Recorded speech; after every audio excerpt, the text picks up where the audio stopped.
A agulha deslizava pela seda como um segredo cochichado no ouvido. Cada ponto era uma prece que eu vinha bordando havia 6 meses. Costuras francesas, bainhas enroladas à mão, pérolas miúdas costuradas uma a uma, até meus dedos ficarem doloridos e meus olhos arderem sobre a luz amarelada do abajur. O vestido se espalhava pela minha mesa de jantar como se fosse um pedaço de luar capturado.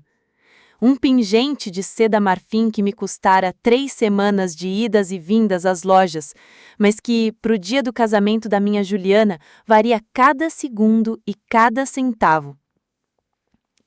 Aos 62 anos, minhas mãos já não tinham a firmeza de quando costurei o meu próprio vestido de noiva, há 40 anos, mas carregavam a sabedoria acumulada de uma vida. Cada prega guardava décadas de memória muscular. Cada dardo era moldado pelos fantasmas das incontáveis reformas que fiz para sobreviver depois que perdi Tiago Barreto. Aquele vestido não era só tecido e linha.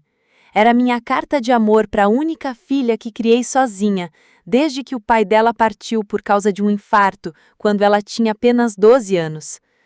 O sol da manhã pintava quadrados dourados no chão da cozinha enquanto eu embalava o vestido em papel de seda sem ácido, do jeitinho que minha mãe me ensinou para guardar o que é precioso. No espelho do corredor, vi refletido uma mulher afinada pela preocupação e moldada por anos tentando esticar cada real como quem estica um lençol que já não cobre a cama. Mas nos meus olhos havia a satisfação silenciosa de um trabalho bem feito. Hoje, minha Ju veria o que as mãos da mãe haviam criado no silêncio de noites intermináveis. O Hotel Majestic se erguia à minha frente como um bolo de casamento feito de tijolos e mármore. Só o serviço de manobrista custava mais do que minhas compras de um mês inteiro. Juliana escolhera aquele lugar. Ou melhor, a futura sogra dela escolhera. Eu sabia que minha modesta aposentadoria de professora não suportaria tamanha extravagância, então me ofereci para ajudar com as flores, tentando contribuir dentro do que estava ao meu alcance. Mas Milena Cortés, com aquele sorriso mais fino que lâmina de estilete, respondeu: "Ah, não se preocupe em ajudar, Bianca. Nós cuidamos de tudo." A suíte nupcial fervilhava num caos luxuoso. Milena comandava uma equipe de profissionais como uma general de quartel. Maquiadora com um kit que custava mais do que meu aluguel, cabeleireiro manejando tesoura como bisturi e fotógrafo clicando sem parar, capturando cada instante espontâneo, previamente ensaiado. No centro, minha filha parecia uma boneca de porcelana, linda e silenciosa, enquanto mãos estranhas a pintavam, ajeitavam e mimavam. Juliana sempre fora encantadora, mas agora parecia alguém polida até refletir apenas o que os outros queriam ver. "Mãe", disse ela, com aquele tom que indicava que queria algo, mas já preparava o espírito para se frustrar com o que eu pudesse oferecer. "Você chegou! Ótimo! Estamos quase prontas para o vestido." Levantei a sacola com a reverência de quem segura algo sagrado. 6 meses de noites após corrigir provas, 6 meses guardando cada real, 6 meses sonhando com o instante em que minha filha vestiria seda e renda feitas por minhas próprias mãos. "Eu trouxe o vestido", falei, com a voz mais suave do que planejava. Milena ergueu o olhar, examinando minha sacola como juíza avaliando prova duvidosa. "Ah, o vestido que você fez. Que atencioso." O atencioso saiu da boca dela com o mesmo entusiasmo de quem recebe meia furada de presente no Natal. Abri o zíper sentindo os dedos tremerem, não de nervosismo, mas por causa da intensidade de amor depositada em cada ponto. A seda surgiu como água se moldando, e por um instante o quarto silenciou. Logo o encanto foi quebrado. "É muito artesanal", decretou Milena, aproximando-se como quem avalia a mercadoria com defeito. "O trabalho é rústico." Rústico. 6 meses de costuras francesas e pérolas bordadas à mão, resumidos a rústico. Senti uma portinha se fechando dentro do meu peito.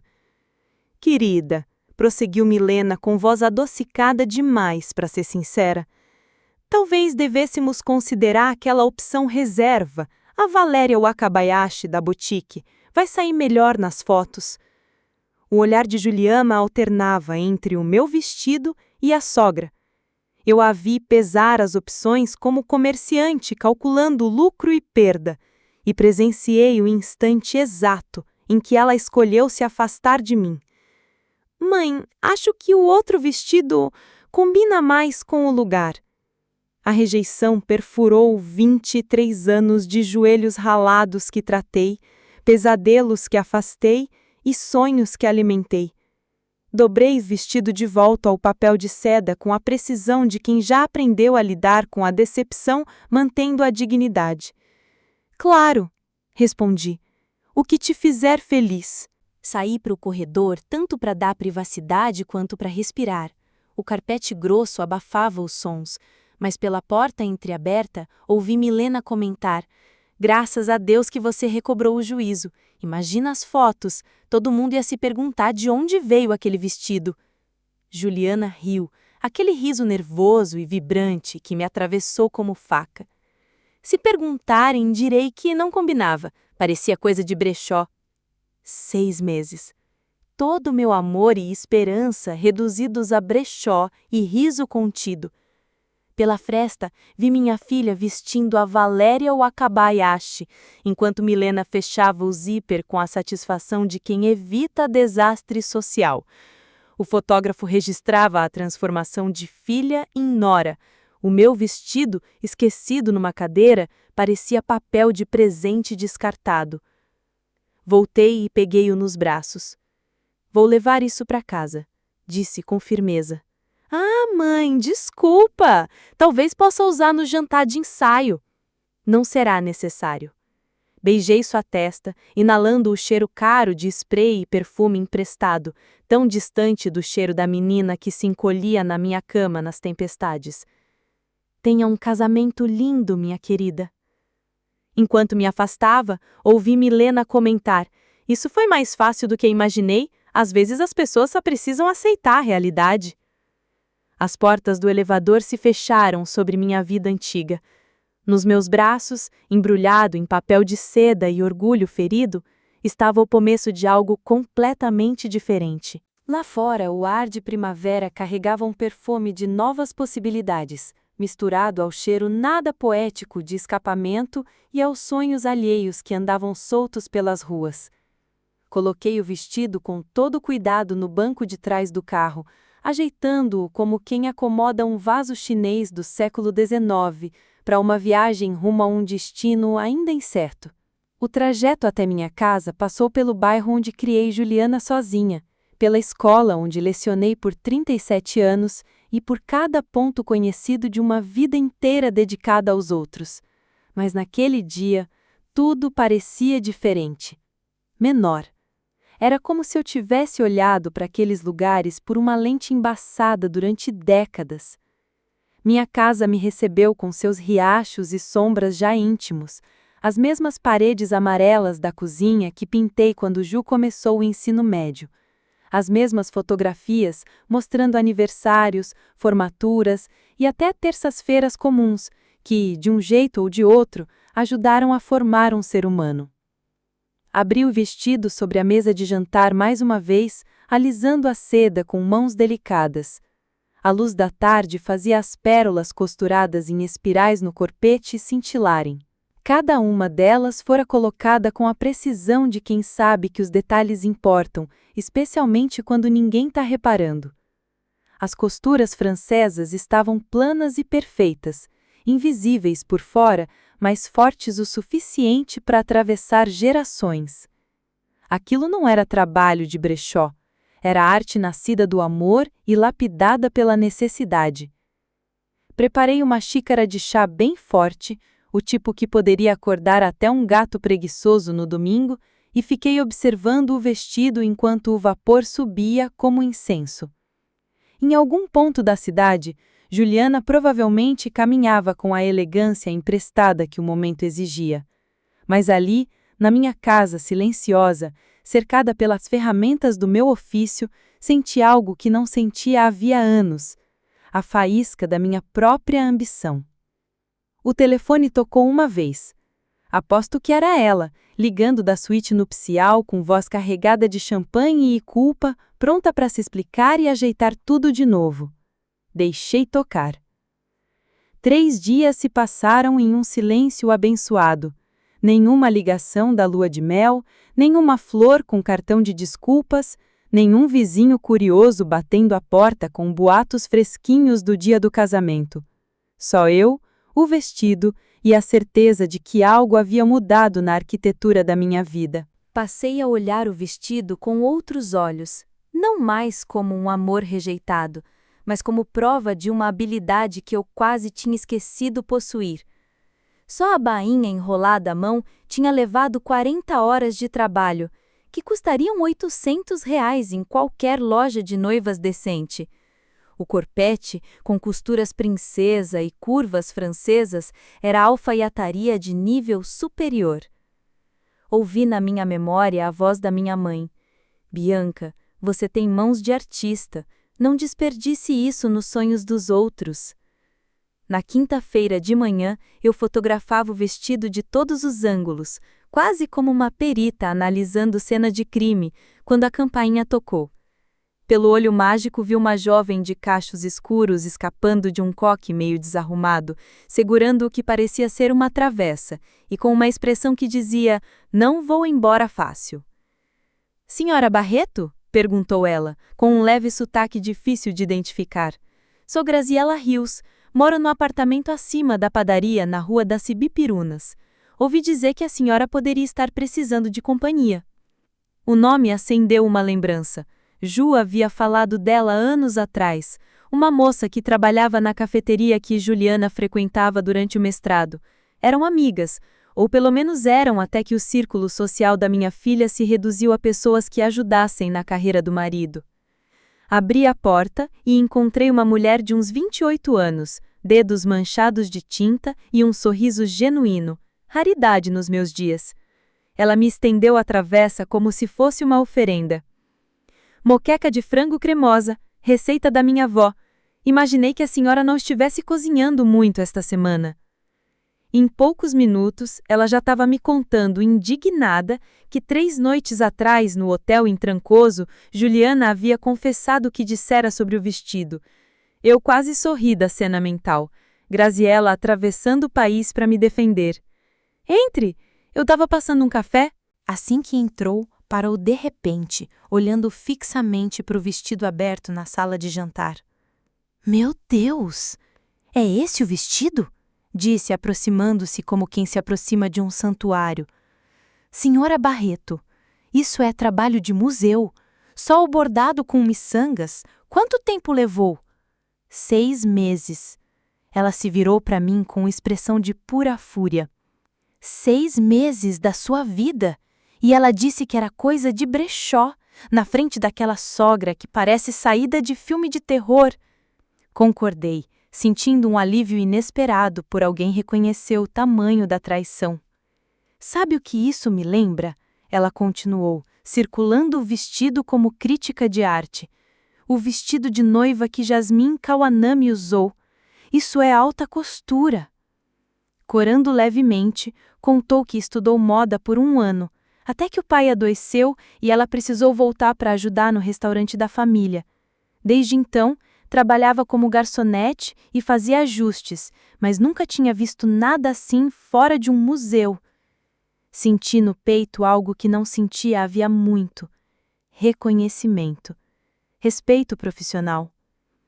Quer um café? Perguntei. Sentamos na cozinha, a empolgação dela iluminando o ambiente como o sol de inverno atravessando vidro limpo. Ela fez perguntas técnicas, elogiou outras peças minhas e ouviu com atenção enquanto eu falava sobre costuras francesas, mangas sem franzido e casas de botão feitas à mão. Sabe, minha prima Helenice vai se casar daqui a 3 meses.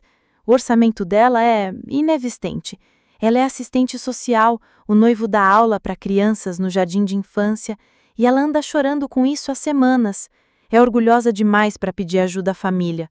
É complicado, murmurei, embora algo no tom dela deixasse claro que a conversa estava tomando um rumo bem específico. Ela é mais ou menos da altura da Juliana, continuou Graziella com um ar despretensioso. Talvez um tiquinho mais alta, mas nada que um salto não resolva. A sugestão palhava entre nós como uma ponte esperando para ser atravessada. Olhei para o vestido através do arco, lembrando-me do peso dele em meus braços enquanto o carregava para longe da suíte nupcial da Juliana. Era a seda que nunca sentiu a alegria para a qual havia nascido.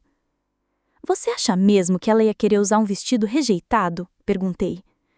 Acho que ela choraria de felicidade por usar algo tão lindo, respondeu Graziella com firmeza. A Helenice anda caçando desastres de poliéster na internet por menos de R$ 200. Ela apontou para a sala de jantar. Esse vestido ia fazer ela se sentir uma rainha.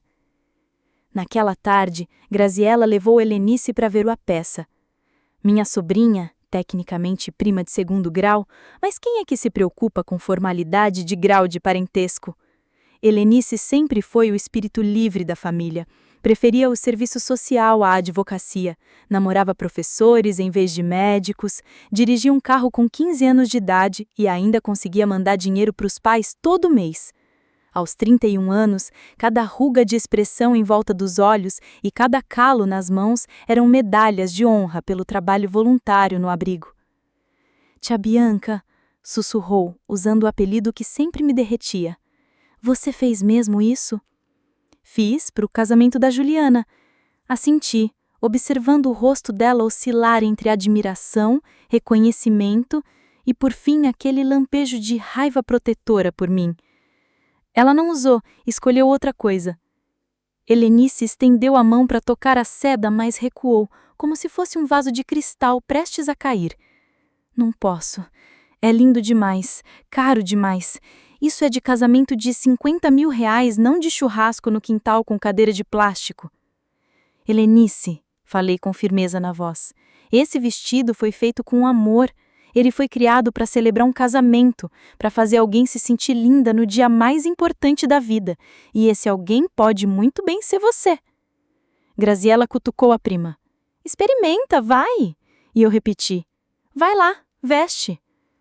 20 minutos depois, Helenice estava diante do espelho do meu quarto transformada. O vestido caía como se tivesse sido feito sob medida para o seu corpo. A seda fluía sobre suas curvas com uma suavidade quase teimosa. O tom marfim aquecia sua pele morena e as pérolas costuradas à mão brilhavam como estrelas tímidas no céu. A voz dela falhou.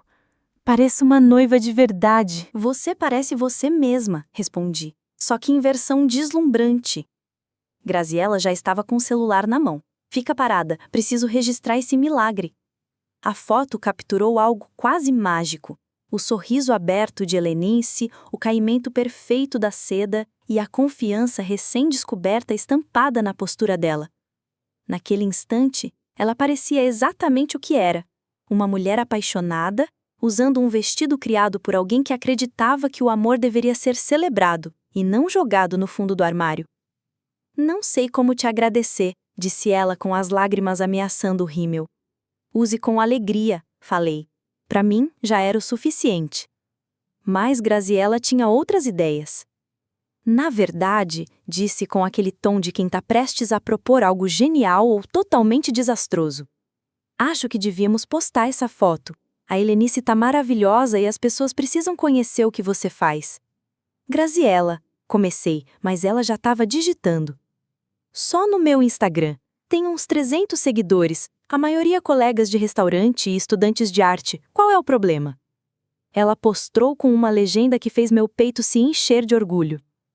Quando a sua prima precisa de um vestido de noiva, mas não pode pagar por alta costura, e a mãe da sua amiga é, por acaso, uma costureira mestre secreta.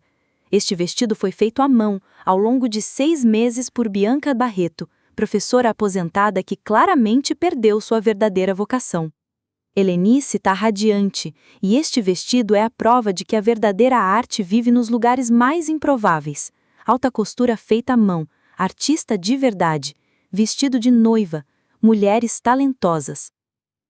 A reação foi imediata. Em poucas horas, o celular da Graziella vibrava sem parar. Comentários, compartilhamentos, mensagens. As pessoas queriam saber como encomendar. Noivas com casamentos marcados para meses depois já perguntavam preços. Costureiras locais mandavam mensagens cheias de respeito profissional. Ao cair da noite, a foto já tinha sido compartilhada 47 vezes. Na manhã seguinte, o número de visualizações passava de 2.000, e Graziella respondia mensagens de lugares tão distantes quanto Campinas e Florianópolis. Senhora Barreto, disse ela surgindo na minha porta com café, croissants e um brilho nos olhos. Acho que precisamos conversar sobre abrir um negócio. Sentei-me à mesa da cozinha lendo elogios e perguntas como se alguém tivesse acendido luzes incômodos da minha vida que eu nem lembrava que existiam.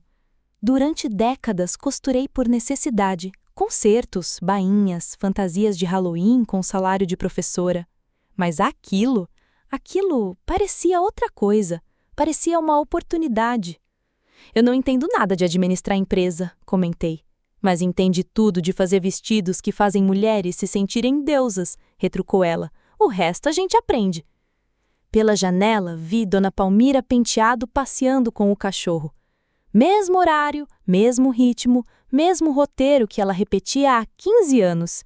3 dias antes, eu também seguia a minha rotina previsível. Professora aposentada, mãe deixada de lado, mulher cujos melhores anos supostamente já tinham passado. Agora a foto de Helenice sorria na tela do celular da Graziella, enquanto estranhos me pediam para pagar por habilidades que eu quase deixei morrer no silêncio. O que exatamente você está sugerindo? Perguntei.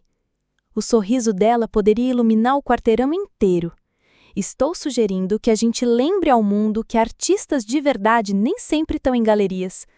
Às vezes eles estão na cozinha, criando mágica ponto a ponto. Lá fora, Dona Palmira completou seu passeio.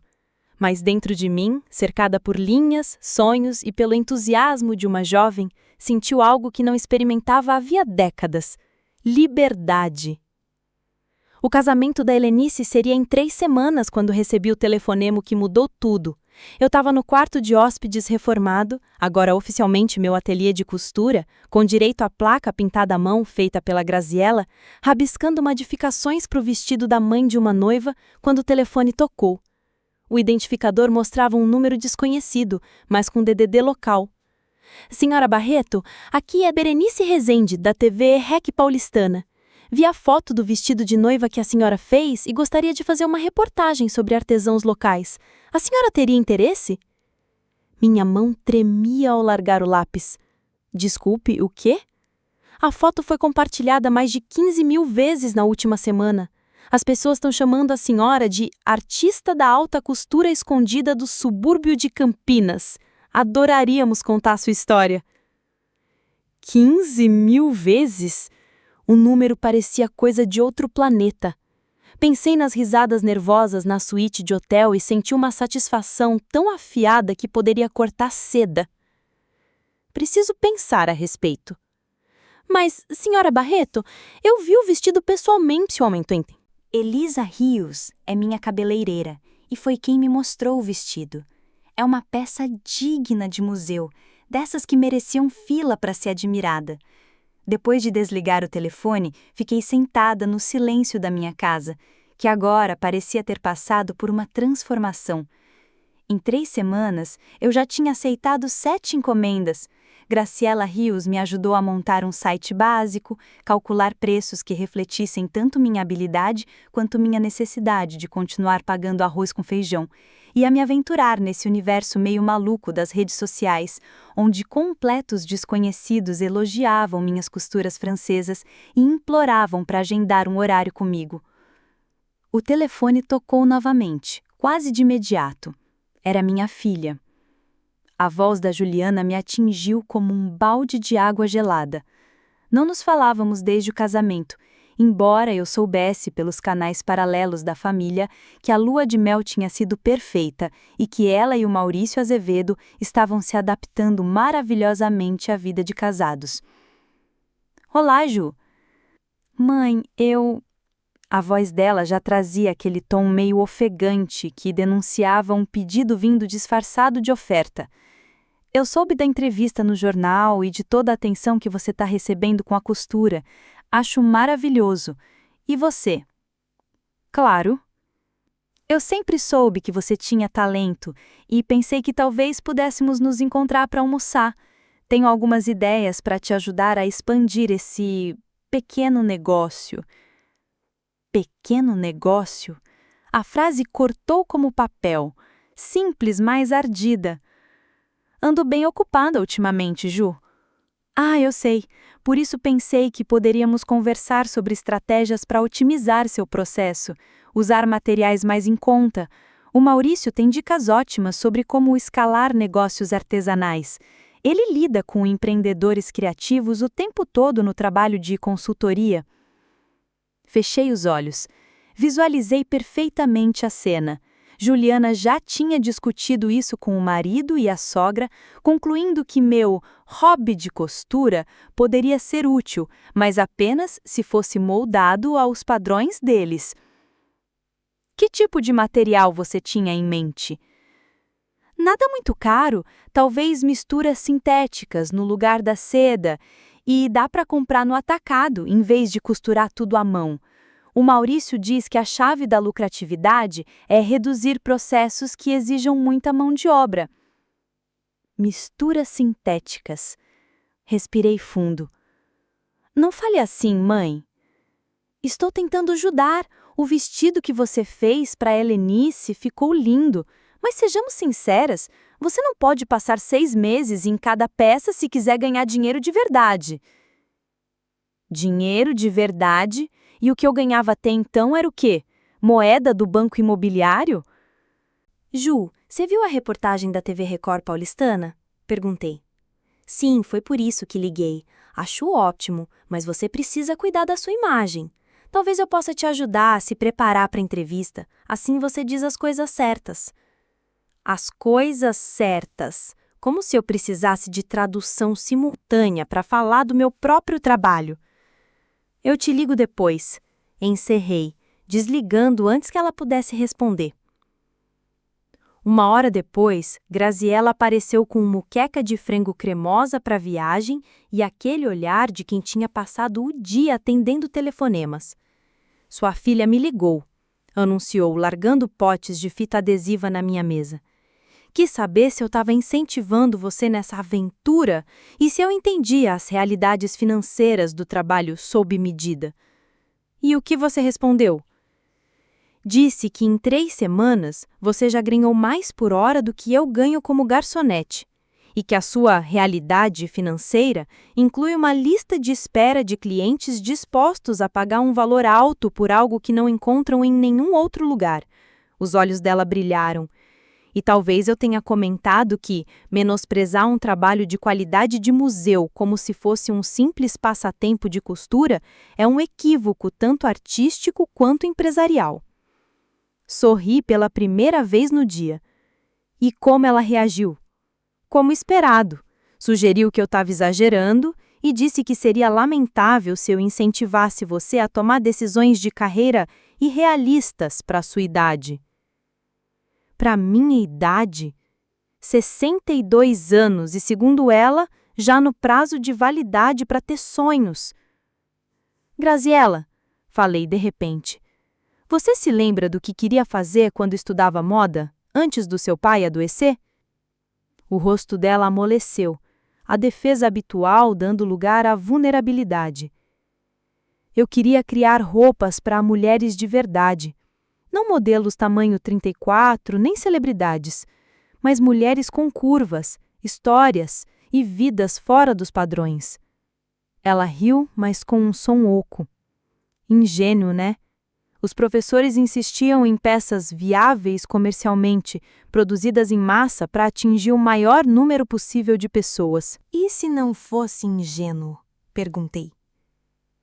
Fui até a janela e vi o jardim previsível do vizinho, com as mesmas flores nos mesmos canteiros, ano após ano, seguro, mas entediante. E se a gente não aceitasse apenas vestidos de noiva? E se abríssemos um negócio de verdade? Roupas sob medida para mulheres que a indústria da moda insiste em ignorar. O garfo dela parou no ar. Bianca, você está sugerindo o que acho que está sugerindo? Estou sugerindo que uma professora aposentada e uma ex-aluna de moda podem entender muito bem o que mulheres reais querem vestir. Talvez o mercado precise de algo diferente, com alma. O silêncio que se seguiu veio carregado de medo e possibilidades. Precisaríamos de capital, disse ela por fim. Equipamentos, espaço, materiais, licença, marketing além do Instagram. Tenho alguma economia e tenho esta casa. Posso fazer um empréstimo usando-a como garantia. Bianca, essa é a sua segurança. Não, Graziella. Minha rede de segurança era a minha aposentadoria como professora que mal cobre as contas. Esta casa tem sido mais prisão do que proteção. Ela me encarou, avaliando se era coragem ou loucura o que via. E como chamaríamos isso? Uma empresa de roupas personalizadas, criada por uma professora aposentada e uma ex-estudante de moda fugitiva no subúrbio de Campinas. Sorri. Pensei no rosto de Helenice se olhando no espelho, na alegria de criar algo único para alguém que realmente valoriza, no nervosismo de Juliana, no olhar desdenhoso de Milena Cortês, e nos anos que passei me diminuindo para caber nas expectativas dos outros.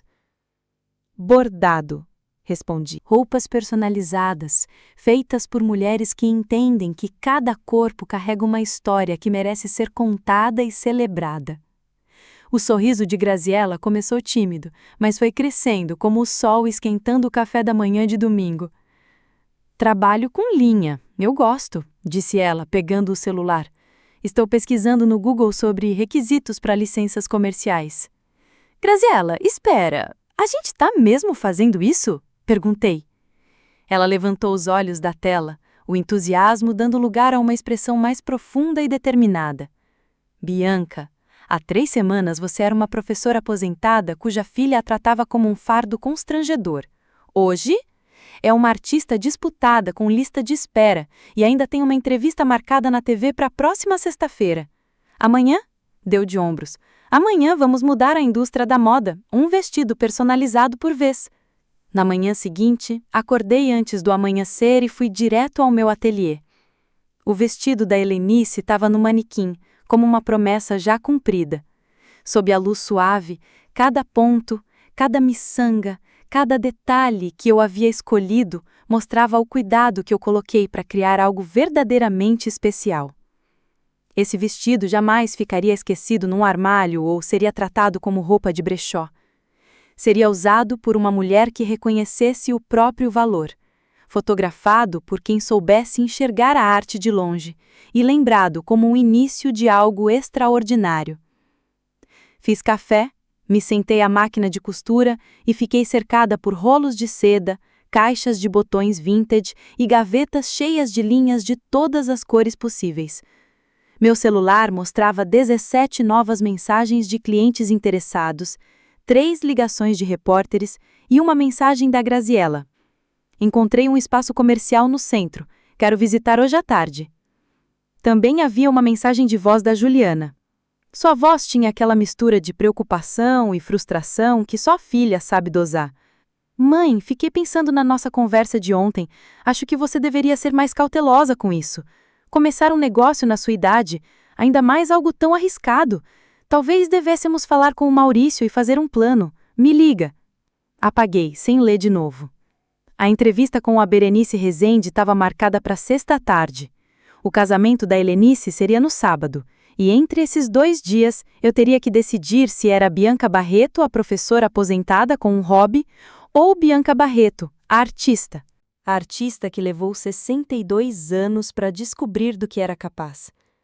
enquanto passava a seda marfim na máquina para fazer o vestido de uma noiva que me procurou justamente por ter visto as fotos da Helenice, percebi que a decisão já estava tomada. Juliana podia ficar com sua segurança e senso prático. Eu estava escolhendo a revolução, um ponto de cada vez. A entrevista na TV REC paulistana foi ao ar numa terça de outubro, exatamente 6 meses depois do casamento da Juliana.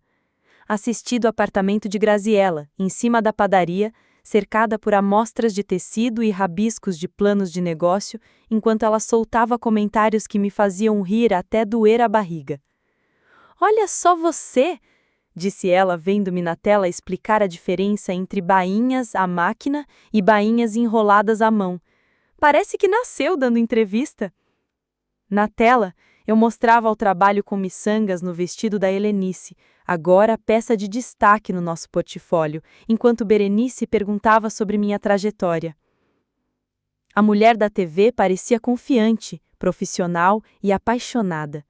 Nada lembrava a mãe esquecida por alguém ou a professora aposentada que preenchia o tempo livre com costura. A história de Bianca Barreto é inspiradora, narrava Berenice sobre imagens do meu ateliê. Depois de 37 anos como professora, ela encontrou uma nova vocação, criando vestidos sob medida que rivalizam com os melhores estilistas do mundo.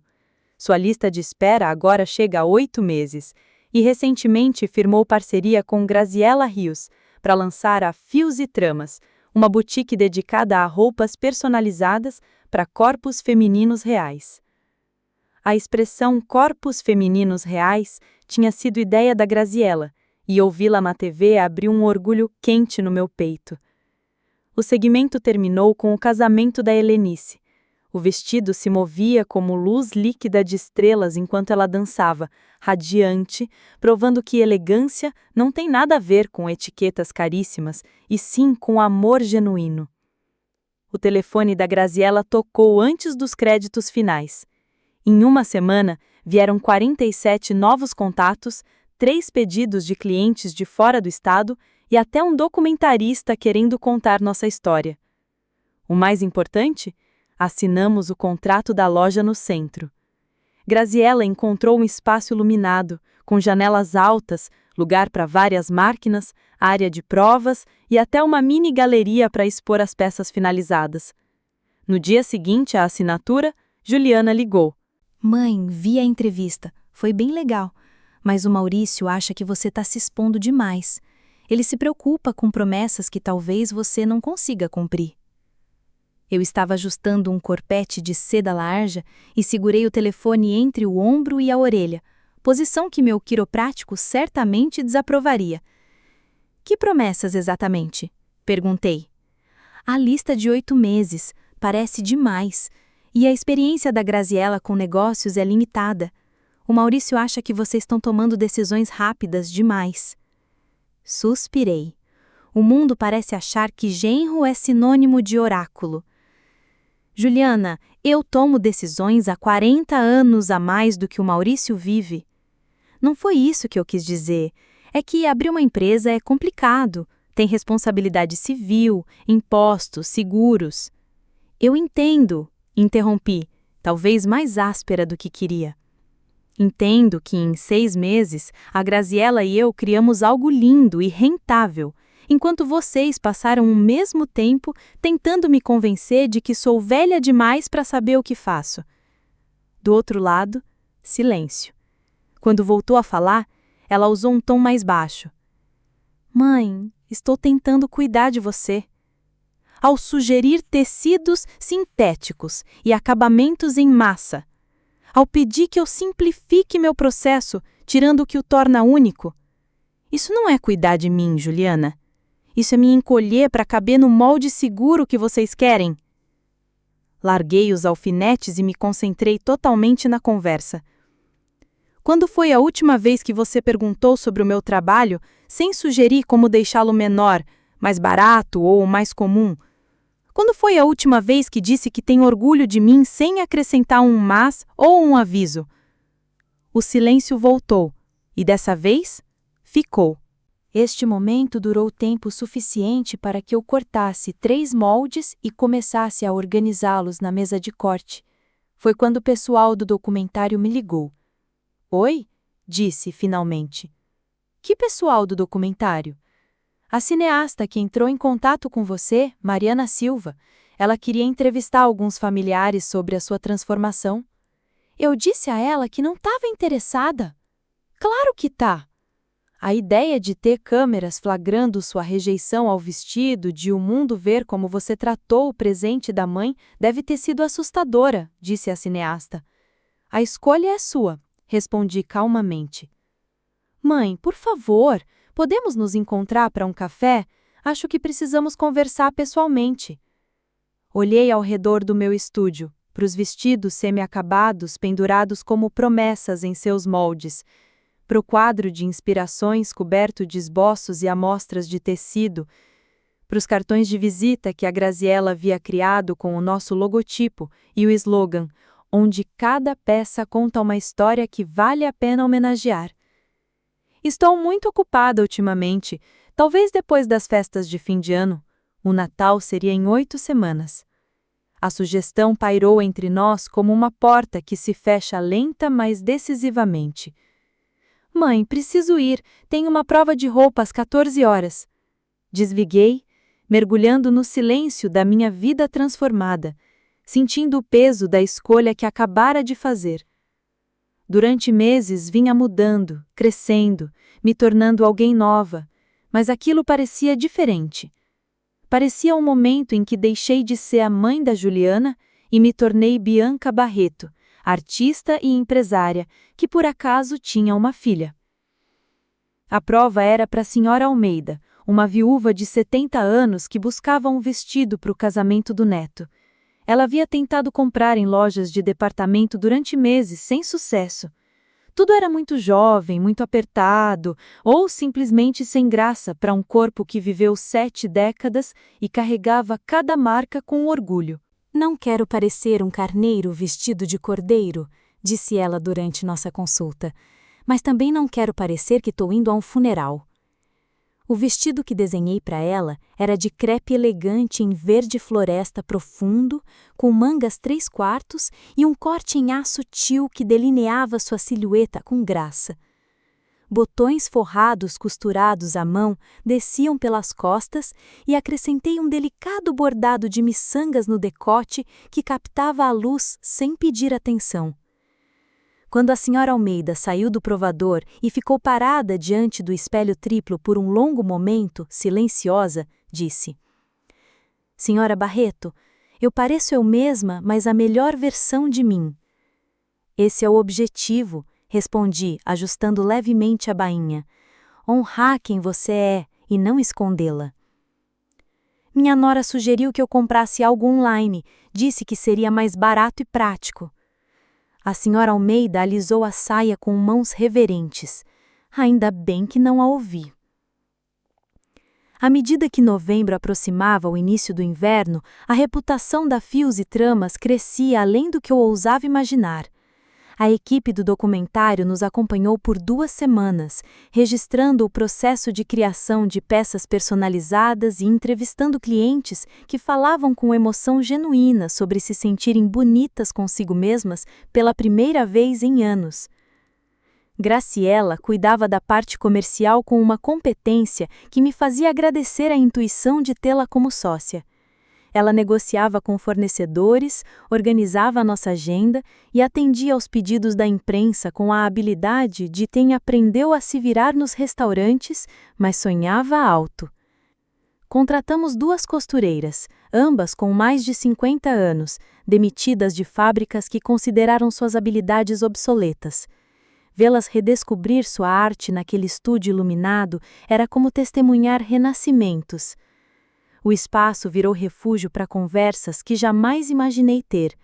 Mulheres falavam de seus corpos não como problemas a resolver, mas como histórias para celebrar.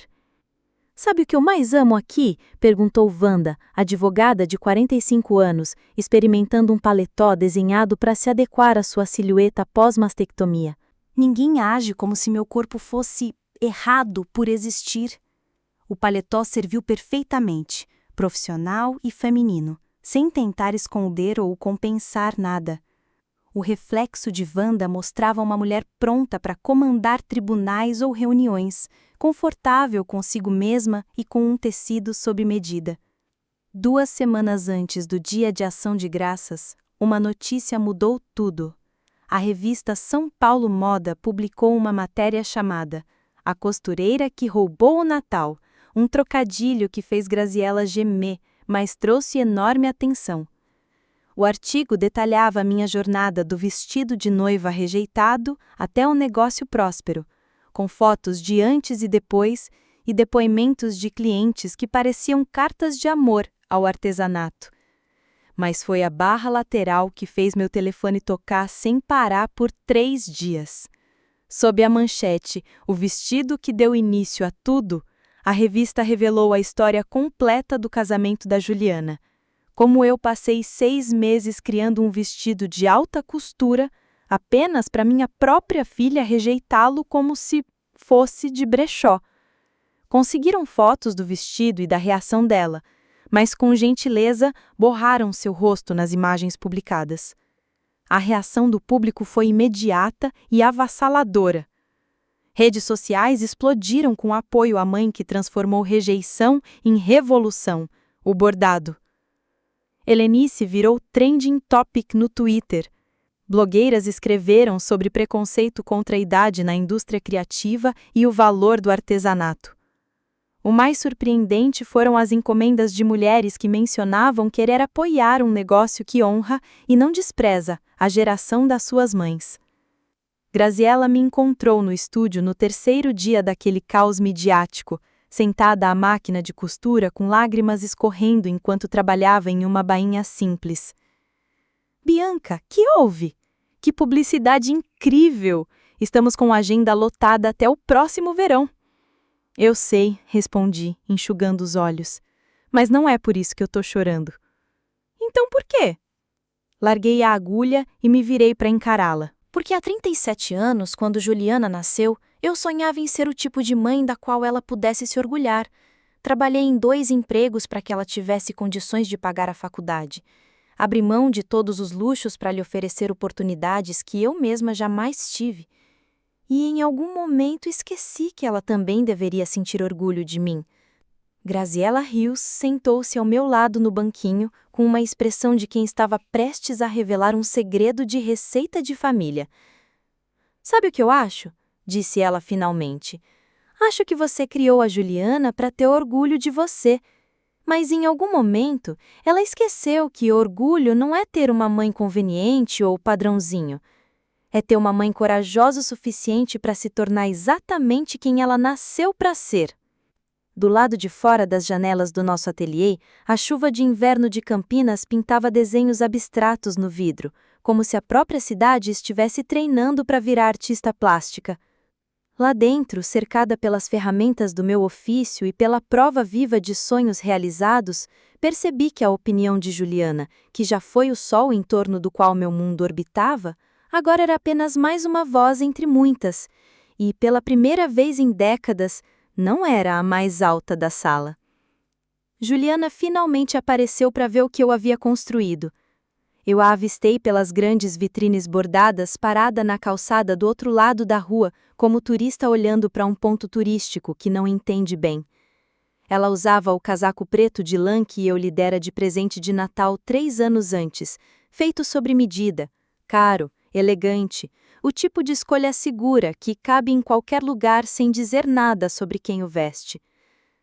Por 20 minutos, ela ficou ali, enquanto eu trabalhava com Dona Palmira Penteado na prova de um vestido de festa. Nós duas fingimos não notar aquela figura de preto congelando lá fora. Até que Dona Palmira, minha antiga vizinha e cliente das mais animadas, quebrou o silêncio. "Não é sua filha ali? Parece que vai virar picolé." "É, parece", respondi, ajustando a bainha do vestido de veludo bordô. "Por amor de Deus, Bianca, deixa a moça entrar antes que ela se transforme numa escultura de gelo." Mas eu não me movi. Ficamos nos nossos territórios, separadas pelo asfalto e por 8 meses de decisões que não tinham mais volta. Quando Dona Palmira saiu, embalada em seu casaco e carregando a sacola de roupas com um sorriso orgulhoso, Juliana finalmente se aproximou. Entrou empurrando a porta como quem pisa em terreno inimigo. Seus olhos percorreram o espaço, o piso de madeira brilhando depois da reforma que Graziella e eu fizemos, os provadores com cortinas elegantes, A parede da galeria com fotos de nossos trabalhos. Mãe, disse ela num tom mais baixo do que eu lembrava. Ju. Ela caminhou como visitante de museu, parando na mesa de corte onde eu trabalhava num vestido de réveillon para uma cliente que queria se sentir deslumbrante aos 68 anos. A seda prateada refletia a luz da tarde. Vi quando ela reconheceu a qualidade da peça, o trabalho minucioso com as miçangas, as horas de dedicação que cada costura exigira. É lindo, disse ela. Obrigada. O artigo da revista parou, respirou fundo. Eu não sabia que iam escrever sobre o vestido de noiva, sobre o que eu disse. Continuei prendendo o corpete e respondi. O que achou que aconteceria quando jogou fora 6 meses do meu trabalho como se fosse peça de brechó? Achou que isso ficaria escondido para sempre? Eu estava nervosa, Milena sendo Milena, não estava pensando direito. Pensou o suficiente para rir, retruquei. As palavras caíram entre nós como alfinetes. Ela se encolheu. Já pedi desculpas, liguei, mandei flores. Flores para quem? Para você mesma se sentir menos culpada. Você nunca me perguntou como eu me senti, nunca reconheceu o que aquele vestido significava. Juliana foi até a janela, a imagem fantasmagórica refletida no vidro. Eu sei que você tá com raiva de mim. Não. Fiquei com raiva por 1 semana. Depois percebi que raiva era só mais uma forma de fazer as suas opiniões parecerem mais importantes que a minha vida. O que isso quer dizer?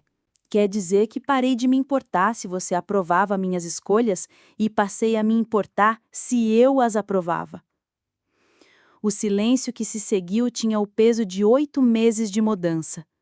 Lá fora, Campinas estava toda em tons de cinza e prata. Aqui dentro, nosso ateliê brilhava suave, cheio de provas de um trabalho que realmente importava. O documentário sai mês que vem, disse Juliana de repente. Mariana Silva me ligou de novo, que incluía entrevistas nossas, falando sobre nossa reconciliação. Nossa, o quê? As bochechas dela coraram. Eu disse que estávamos resolvendo as coisas, que você me perdoou e que estávamos mais próximas do que nunca. Olhei para minha filha, essa mulher que criei, por quem me sacrifiquei, que amei com a intensidade que só mãe entende, e senti apenas uma clareza serena. Você disse a um documentarista que eu te perdoei, sem nunca perguntar se era verdade. Então você não me perdoou. Os olhos dela pediam absolvição, como se o amor materno fosse passe livre para apagar qualquer ferida. Juliana, falei suavemente, perdão não é algo que você possa declarar em meu nome, mas você é minha mãe. Sim, e por 62 anos acreditei que isso significava engolir cada mágoa, desculpar cada ofensa, fingir que suas necessidades eram mais importantes que minha dignidade. Mas mãe também é ser humano, com sentimentos que merecem respeito. A postura dela quebrou. Então você nunca vai me perdoar. Eu tenho que pagar por um momento de fraqueza para o resto da vida? Um momento? Caminhei até a parede da galeria, onde fotos mostravam a evolução dos bordados, do vestido de noiva de Helenice Rios até A elegância verde floresta da senhora Almeida para dezenas de mulheres que encontraram confiança em roupas feitas sob medida. Não foi um momento, Juliana. Foram anos me tratando como se eu fosse uma vergonha, ignorando minhas opiniões, assumindo que o julgamento do seu marido valia mais do que a minha experiência. Isso não é verdade. Quando foi a última vez que você me pediu conselho sobre algo importante? Quando foi a última vez que me visitou sem precisar de um favor? Quando foi que me apresentou para os seus amigos como alguém de quem você se orgulha e não como alguém que você precisa justificar? Cada pergunta caía como ponto bem dado na costura da nossa relação, revelando um padrão que eu nunca tinha parado para enxergar com clareza. Ela parou, mexendo na alça da bolsa cara com as mãos inquietas. Não sei como consertar isso. Talvez nem precise ser consertado, respondi. Talvez só precise ser aceito do jeito que está. Foi quando Graziella voltou do almoço, carregando amostras de tecido e com o rosto iluminado pelo frio e pela empolgação. Ao ver Juliana, seu rosto mudou para uma neutralidade cautelosa. Juliana, disse com aquela educação profissional. Que bom te ver, Graziella. A voz de Juliana carregava aquele frio cortante que ela reservava para pessoas que não considerava dignas. Vejo que os negócios estão indo bem. Mais do que bem. Vamos abrir uma segunda unidade em São José dos Campos no ano que vem. Vi Juliana processar a notícia, percebendo que a garçonete que ela desprezara por se impor era agora minha sócia em um negócio que valia mais do que o marido dela ganhava com consultoria.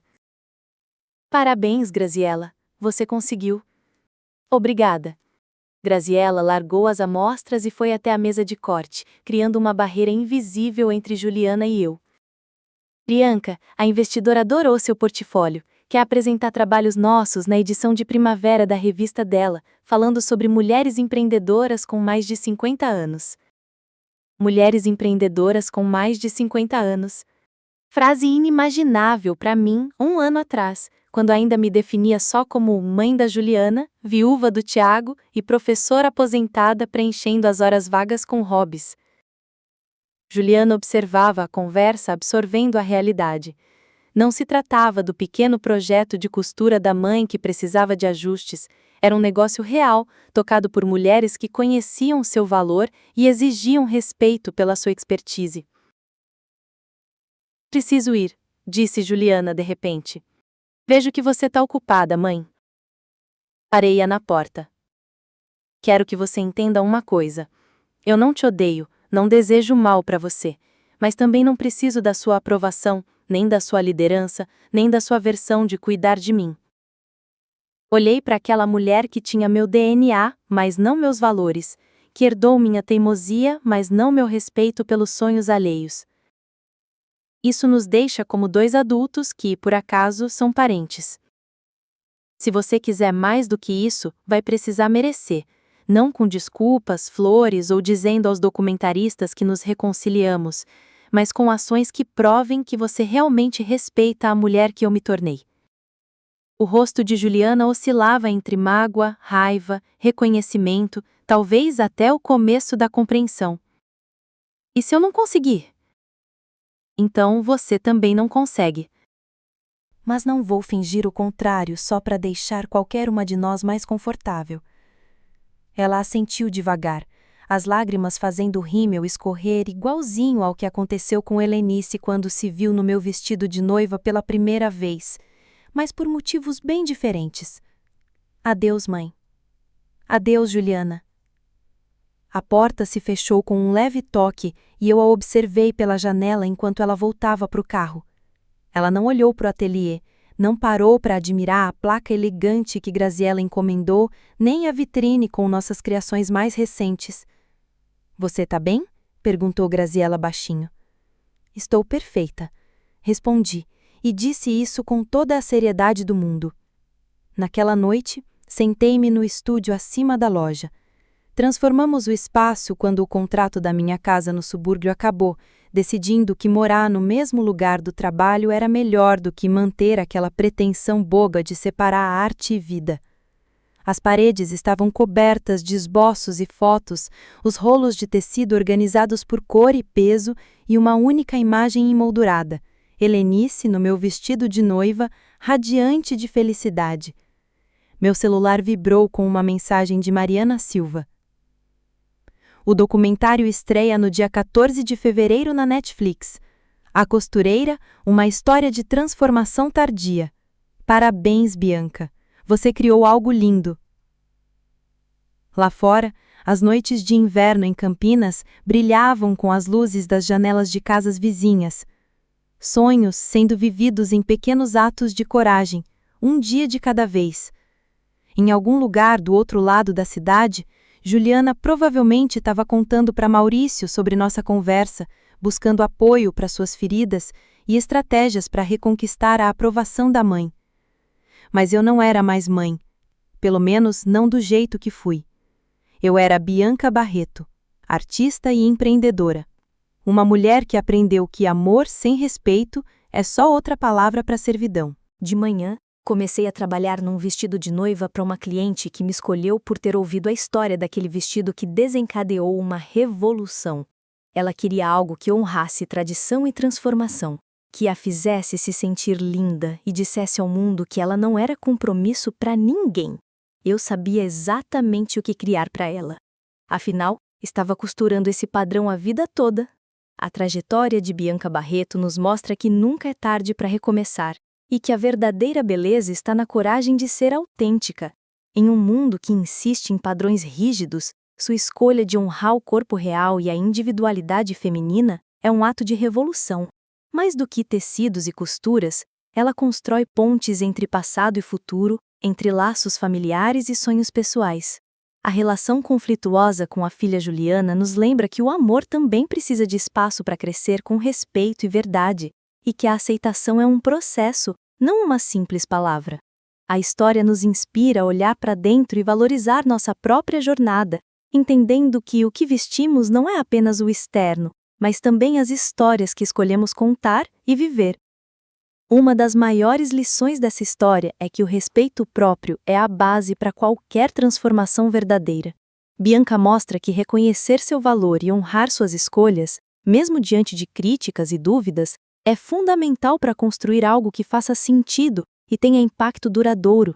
Além disso, a trama revela a importância de equilibrar sonhos pessoais com os laços familiares, encarando conflitos com honestidade e empatia, sem abrir mão da própria identidade. A coragem para mudar, especialmente depois de uma vida inteira dedicada a outros papéis, é um convite para que todos nós repensemos o que significa sucesso e felicidade. E, por fim, aprendemos que o processo de criação vai muito além do produto final. Ele é sobre se reinventar e fazer as pazes consigo mesmo. Agora me diz, qual você acha que foi o maior desafio de Bianca? Enfrentar a indústria da moda ou lidar com as tensões familiares? Você acredita que o sucesso profissional pode, de fato, curar feridas pessoais? Por quê? Escreve aqui nos comentários, eu quero muito saber. E não esquece, deixa também o seu comentário com uma classificação de 1 a 10 para mostrar o quanto você gostou, porque assim eu consigo trazer mais vídeos que sejam interessantes para você. Se gostou, já sabe. Curta o vídeo, inscreva-se no canal e compartilhe suas ideias. Vamos juntos nessa jornada de transformação.